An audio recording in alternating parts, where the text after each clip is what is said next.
جاتني سؤال عن السدر. السدر رائع لأنه في مضاد الأكسدة، يعني مادة الفلافونويد اللي هي مضادة للأكسدة وتغذي بصيلة الشعر لفروة الرأس. في مادة كذلك الصابونين، في مادة واحدة هي الطانين اللي هي اللي تسبب نشفان الشعر. فاهمين؟ يعني مشكلة نشفان الشعر. إذا حبيتي مرة في الأسبوع تستعمليه كغسول كشامبوان، يعني غسول الشعر، وتغسلي به فروة للقضاء على الزيوت والقشرة وتعطي يعني صلابة للشعر تاعك، استعمليه مرة في الأسبوع.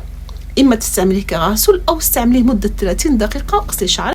كذلك السدر كغسول للشعر يعني مثل الشامبوان، وكذلك يستعمل كغسول للجسم، يعني تحب تغسل به جسمك، وخاصة الناس اللي عندهم رائحة العرق القوية.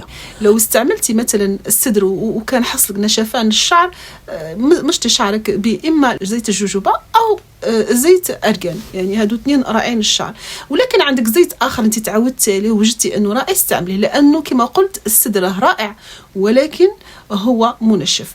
إذا غسلت به جسمك يعني وحسيت بالراحة وأنه جسمك ما نشفش فيه، أوكي. حسيت أنه جسمك بدأ ينشف منه، ما تستعملوش. لذلك أنا دائما نعطيكم المادة، نعطيكم الفوائد، ولكن نعطيكم الأضرار باش تاخدوا حذركم. كانت معكم الباحثة العالمية نريمان من كندا.